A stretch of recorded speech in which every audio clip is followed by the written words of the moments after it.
An Abi Hurairah radhiyallahu anhu anna Rasulullah sallallahu alaihi wasallam qala la taj'alu buyutakum maqabir inna syaitana yanfiru minal baitil ladzi tuqra'u fihi suratul Baqarah.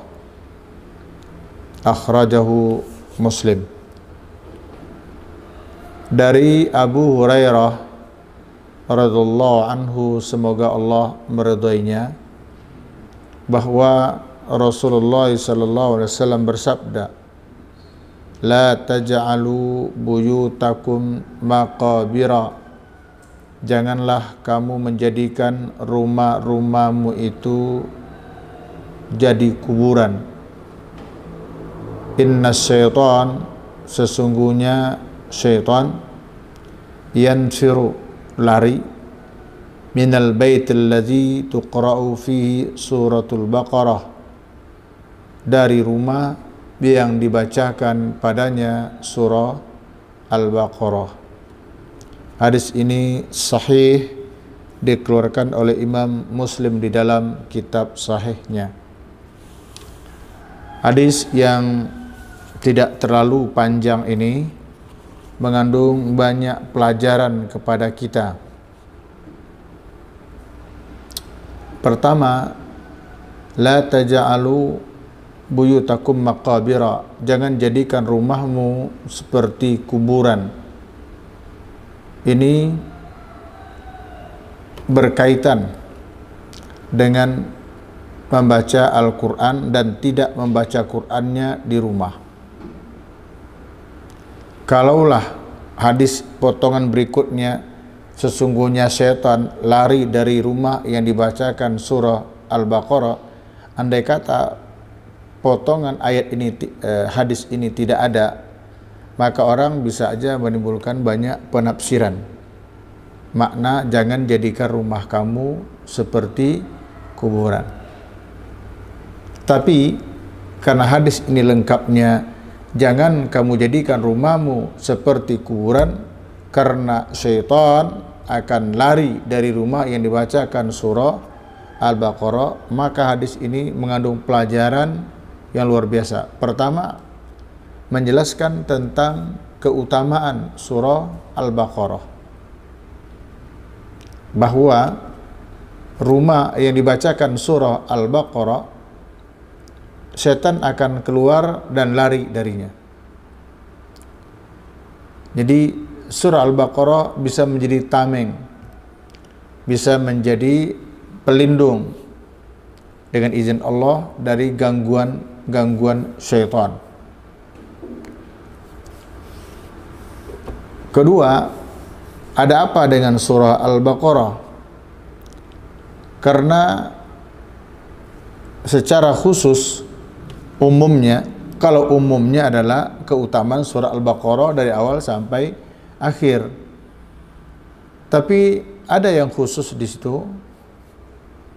Di dalam surah Al-Baqarah itu, tepatnya ayat 255 adalah ayat kursi, ya, yang tadi kita bacakan di dalam sholat. Nah, ayat kursi ini adalah ayat yang paling ditakuti oleh syaitan, ya, ayat yang paling ditakuti oleh syaitan.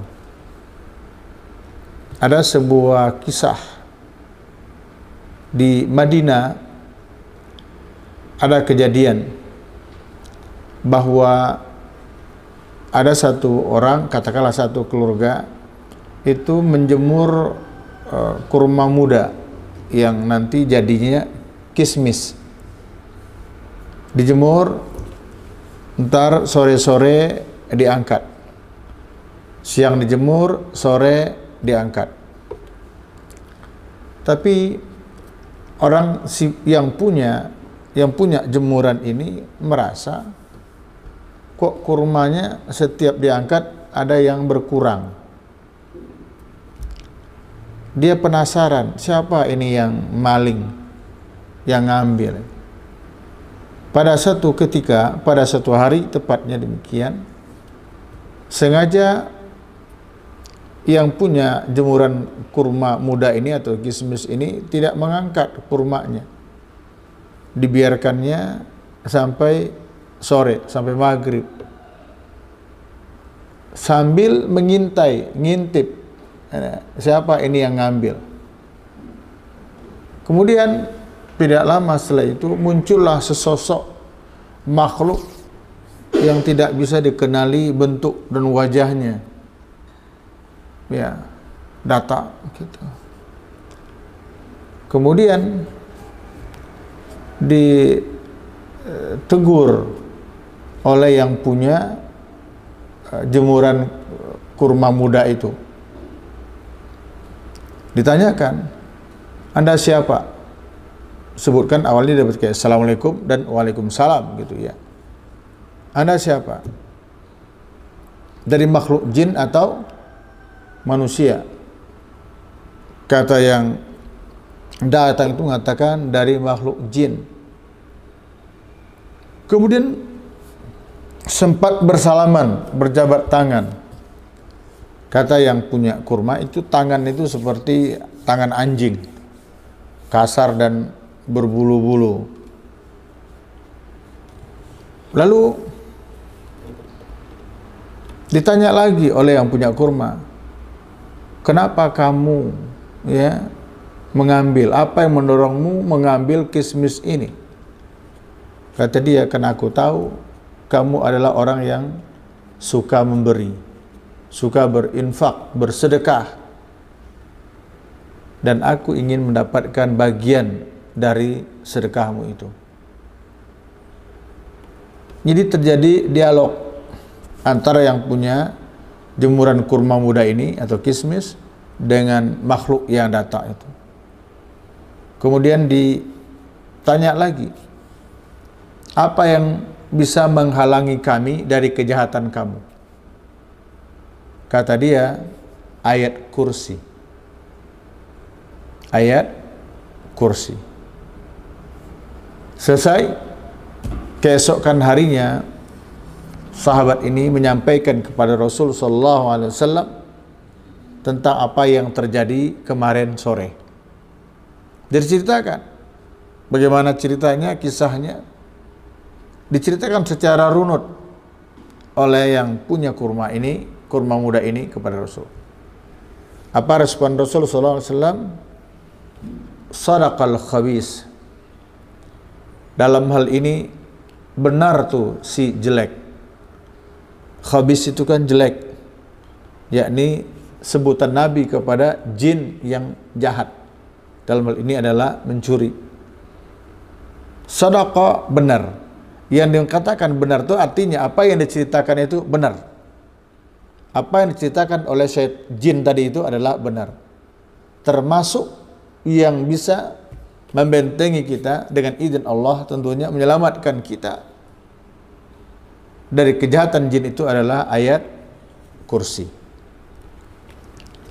Itu ya. Jadi makanya membaca surah Al-Baqarah di rumah kita termasuk tentunya membaca ayat kursi, karena ayat kursi ada di dalam surah Al-Baqarah itu adalah bagian dari upaya wiqayatul ins, menjaga, memprotek manusia dari kejahatan jin dan syaitan. Itu faedah yang kedua. Yang ketiga dari hadis yang agung ini, ada pelajaran bahwa rumah yang tidak dibacakan Al-Quran, maka rumah tersebut identik dengan kuburan. Coba kita perhatikan bunyi hadisnya, la taj'alu buyutakum maqabira. Jangan kamu jadikan rumahmu bagaikan kuburan. Inna syaitan, sesungguhnya syaitan, yanfiru, lari, kabur, keluar, minal baitil ladzi tuqra'u fihi suratul Baqarah, karena syaitan yanfir, lari kabur, ya, tunggang langgang dari rumah yang dibacakan surah Al-Baqarah. Surah Al-Baqarah adalah Al-Quran. Jadi rumah jangan jadikan seperti kuburan. Agar rumah tidak menjadi seperti kuburan, maka rumah kita itu dipakai untuk membaca Al-Quran, dipakai untuk beribadah, ya sholat sunat. Dan satu di antara ibadah-ibadah yang agung dilakukan juga di rumah adalah tilawah, qiraah Al-Quranul Karim, membaca Al-Quran. 3. Yang keempat, maknanya apa dari hadis yang agung ini? Bahwa kuburan bukan tempat baca Al-Quran. Sebab hadis Nabi mengatakan begini, coba kita olah baik-baik, ya. Kita olah nih baik-baik supaya tidak salah paham. Jangan jadikan rumahmu seperti kuburan. Berarti rumah, ya, tidak sama atau jangan disamakan seperti kuburan. Ini rumah, ini kuburan. Jangan disamakan. Nah, sekarang kita tanyakan. Kalaulah gitu ya, rumah diperintahkan untuk baca Al-Quran supaya tidak sama dengan kuburan, berarti kuburan bukan tempat baca Al-Quran. Paham nggak? Atau apakah mungkin kuburan dipakai untuk baca Al-Quran? Nah, supaya rumah tidak sama seperti kuburan, berarti jangan baca Quran di rumah. Ini mana nih yang lebih dekat kepada logika nalar Islam kita? Paham nggak kalian? Oke?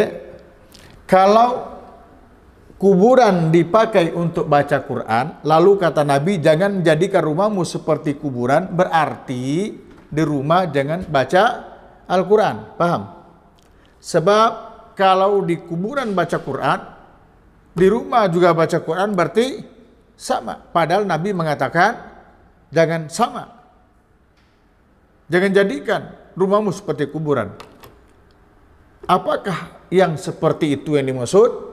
Kuburan tempat baca Quran supaya tidak sama rumah kita, maka rumah jangan baca Quran. Atau yang kedua. Yang kedua apa? Bahwa kuburan itu memang bukan tempat baca Al-Quran. Nah, agar rumah tidak seperti kuburan, maka di rumah baca Al-Quran. Paham? Sekarang disebutkan pula bahwa rumah itu bisa jadi ditempati oleh syaitan. Buktinya kalau dibacakan surah Al-Baqarah, syaitan kabur. Mungkinkah juga kuburan tempat syaitan? Gitu. Jadi ini tolong dipahami baik-baik. Bahkan ada hadis-hadis lain yang memerintahkan kepada kita untuk memperbanyak baca Quran di mana? Di rumah. Nawwir buyutakum bitilawatil Quran, misalnya. Sinari rumahmu dengan membaca Al-Quran. Aktsiru min tilawatil Quran. Banyak-banyak baca Quran di mana? Di rumah kamu. Jadi hadis ini sebenarnya memberikan ibrah, memberikan pelajaran yang keempat pada kita, bahwa rumah yang tidak dibaca Al-Quran, tidak dipakai untuk beribadah, termasuk baca Al-Quran, maka rumah itu identik dengan kuburan. Dan ini dampaknya luar biasa. Rumah yang tidak dipakai untuk baca Quran, yaqillu khairuhu, sedikit kebaikan yang ada di rumah itu. Orang yang tinggal di rumah itu selalu merasa tidak nyaman. Ada aja masalah-masalah yang muncul, yang mana mereka sebagai penghuni rumah itu kesulitan untuk mengatasi persoalan tersebut. Itu ada saja. Ada aja. Jadi sedikit kebaikannya. Wa yaksuru sarruhu, justru yang banyak adalah keburukannya. Ya, rumah bisa luas, tetapi penghuni rumahnya nggak nyaman. Wa yadhiqu ala ahlihi, dan penghuni rumah selalu merasa sempit. Ada orang yang tinggal di rumahnya kecil, sederhana, tapi kelihatan dia nyaman tinggal di rumah tersebut. Kenapa? Rumah itu dipakai tempat beribadah, termasuk tilawah Quran. Sehingga pengaruh buruk dari syaitan itu tidak ada terhadap kehidupan mereka. Tapi kalau rumah tidak dibacakan Al-Quran, tidak dipakai untuk beribadah, malah yang diisi dengan hal-hal yang mengundang syaitan. Malaikat kabur dari rumahnya. Misalnya apa? Menggantungkan foto-foto, gambar-gambar yang dari makhluk yang bernyawa, ya kan? Foto-foto, bahkan foto-foto yang buka aurat lagi, atau makhluk-makhluk lain selain manusia yang bernyawa, makhluk yang bernyawa, bukan fotonya yang bernyawa, ya. Foto-foto dari makhluk yang bernyawa dalam bentuk utuh. Bahkan di rumah itu juga disimpan anjing, dipelihara anjing. Kan ada anjing-anjing kecil itu, Masya Allah, itu cakep memang. Tapi kalau dibawa ke rumah, maka foto-foto, gambar-gambar, patung-patung dan anjing itu menjadi penghalang untuk masuknya malaikat. Ya, la tadkhulul malaikatu baitan fihi suratun wa kalbun. Malaikat tidak masuk ke rumah di mana di dalam rumahnya terdapat surah, foto-foto. Surah itu ya foto, gambar. Tidak disebutkan asnam, misalnya berhala yang disembah, patung, bukan, ausan, tidak. Rasul menyebutkan adalah surah. Surah itu adalah gambar. Kalau kita nyebut sekarang apa? Foto. Malaikat tidak masuk ke rumah yang di dalam rumah itu ada foto, ada gambar-gambar. Wa kalbun, dan anjing. Malaikat yang dimaksud adalah malaikat rahmat. Malaikat rahmat enggak masuk ke rumah yang ada dua benda, dua makhluk ini. Foto, gambar, dan anjing. Tapi kalau malaikat maut, tahu malaikat maut? Malaikat pencabut nyawa. Orang Indonesia menyebutnya malaikat Israel. Malakul maut, malaikat pencabut nyawa. Itu mah enggak peduli dia. Mau foto, mau anjing, masuk mah masuk aja dia. Ya. Jadi anak-anak sekalian, hadis ini sangat agung. Hadis ini sangat mulia, memberikan pelajaran yang berarti kepada kita betapa tuntunan agama Allah ini memberikan kesejukan kepada kita agar rumah kita bisa kita tempati dengan aman. Rumah yang kita tempati bisa membuat kita nyaman tinggal di dalamnya. Tidak ada gangguan-gangguan lain yang membuat kita menjadi meradang, panas. Ya, panas itu kan bisa suhu, suasana rumah, suhu keadaan rumah kita. Panas kok gerah ya gitu. Tapi panas juga bermakna apa? Kondisi rumah yang tidak kondusif. Anak-anak pada berantem. Memang nyaman apa? Baru aja mau tidur misalnya kedengaran anak teriak-teriak, tahu-tahu berantem. Itu panas namanya. Syaitan itu yang berpengaruh. Atau bahkan suami istrinya yang berantem. Bagaimana kita memahami makna hadis Nabi sallallahu alaihi wasallam, baiti jannati itu, rumah tanggaku adalah surgaku. Berat. Karena itu Islam datang. Sampai suasana pun didamaikan oleh Islam ini. Sampai tinggal di rumah pun kita harus merasa nyaman. Bagaimana caranya? Pakai itu rumah untuk beribadah. Gitu. Apakah beribadahnya di ruang tamu atau di kamar tempat tidur? Kalau memang ada space di sana, bisa untuk sholat sunat tentunya, karena sholat wajibnya di masjid. Pakai untuk tilawah, bukan sekali seminggu, sekali sebulan. Biasakan, dilazimkan untuk memperbanyak tilawah di kamar kita, termasuk kamar kalian di atas itu, baca untuk murajaah hafalan. Insya Allah ketenangan, kedamaian akan Allah berikan kepada kita, karena bagaimanapun itu syaitan yang selalu mengganggu manusia, membuat manusia itu tidak nyaman, akan terusir dengan dibacakan Al-Quran di rumah, di tempat tinggal kita, termasuk dengan membacakan surah Al-Baqarah.